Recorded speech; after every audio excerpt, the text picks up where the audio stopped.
જગતગુરુ પૂજ્ય સ્વામી હેમાંગી સખીમાનું આયરે પરિવાર દ્વારા સ્વાગત સન્માન કર્યું હતું। વડોદરા શહેરના સુભાનપુરા આપણું કાર્યાલય ઝાંસીની રાણી સર્કલ ખાતે વિશ્વ વૈષ્ણવ કિન્નર અખાડાના જગતગુરુ પૂજ્ય સ્વામી હેમાંગી સખીમાનું આયરે પરિવાર દ્વારા ભવ્ય સ્વાગત કરવામાં આવ્યું હતું, જેમાં શહેર કારોબારી સભ્ય તથા પૂર્વ કાઉન્સિલર રાજેશભાઈ આયરે, જીતુભાઈ આયરે, શ્રી રંગ આયરે સહિત આયરે પરિવાર ઉપસ્થિત રહી તેમનું સ્વાગત કરવામાં આવ્યું હતું। વિશ્વ વૈષ્ણવ કિન્નર અખાડાના જગતગુરુ પૂજ્ય સ્વામી હેમાંગી સખીમાં આયરે પરિવારને આશીર્વાદ આપ્યા હતા। ગુજરાત અને વડોદરામાં વૈષ્ણવ કાર્યાલય શરૂ કરવામાં આવશે।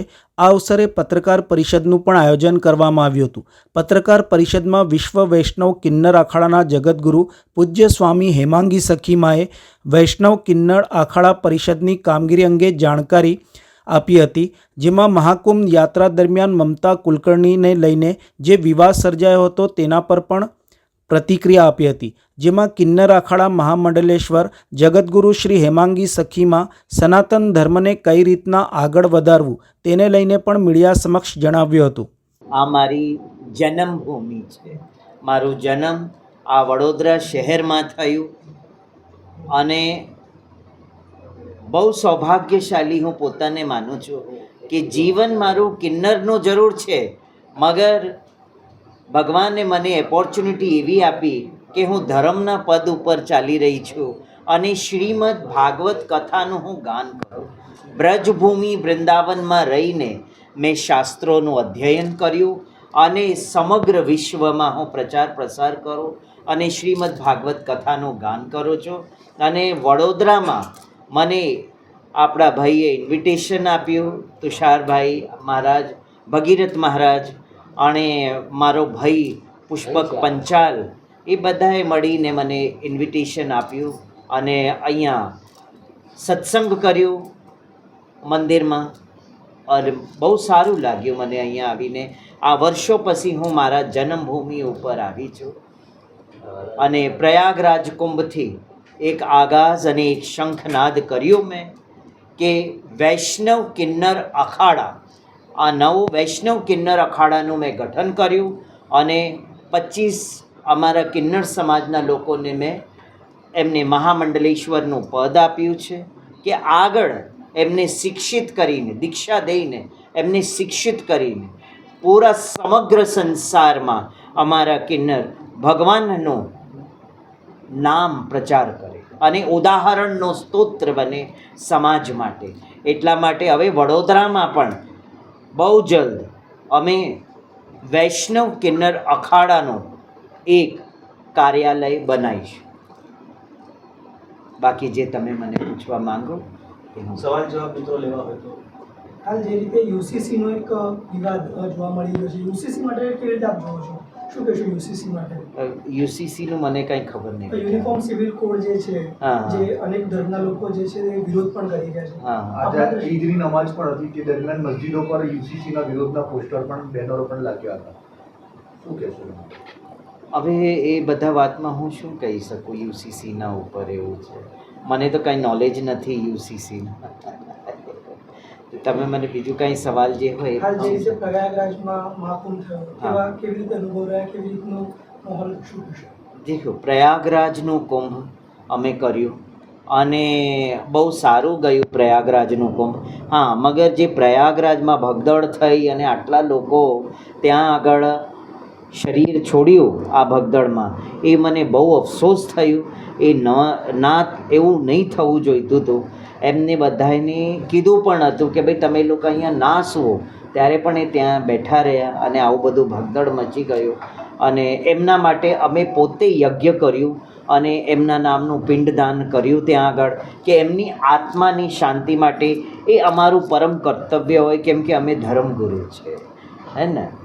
એ પ્રયાગરાજ કુંભ બહુ સારું ગયું અને તમે તો જાણો છો પ્રયાગરાજ કુંભમાં શું શું થયું, મમતા કુલકર્ણીને લઈને પણ બધું એવું બધું તે અમારે છે કે વ્યક્તિ એ જ ધર્મના ગદ્દી ઉપર બેઠે જેને ધર્મનું નોલેજ હોય, જેને જ્ઞાન હોય।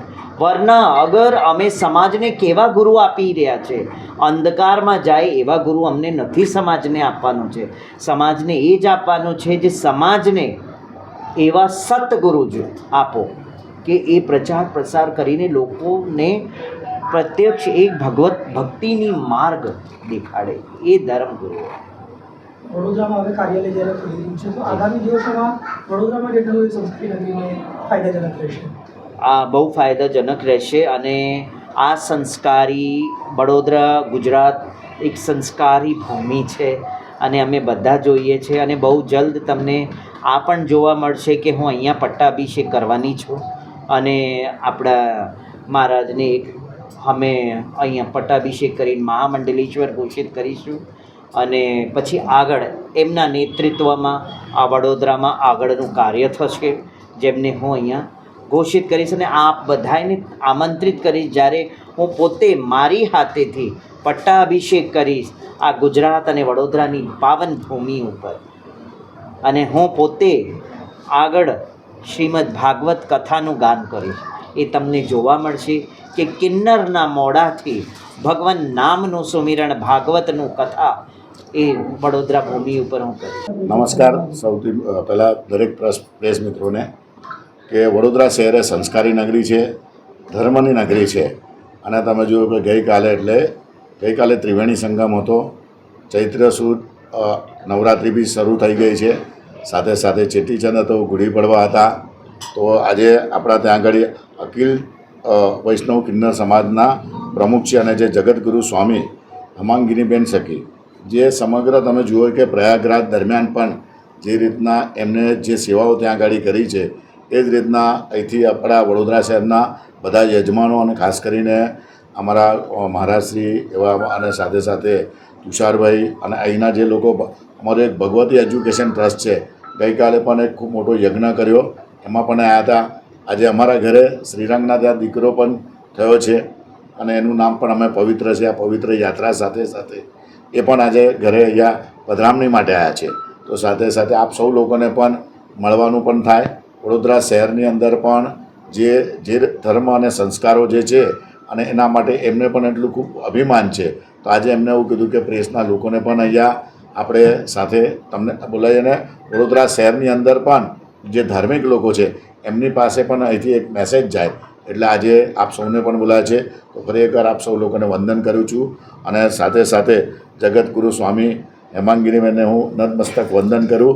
આજની વડોદરા શહેરની આ પાવન ભૂમિ પર એમના જે પગલાં પડ્યા છે, સાથે સાથે અમારા પવિત્રને પણ એમને જે આશીર્વાદ આપ્યા છે, સમગ્ર અમારા આખા વડોદરા શહેરની સંસ્કારી નગરીને પણ એમને જે આશીર્વાદ મળ્યા છે એ બદલ હું અમને નતમસ્તક વંદન કરું છું.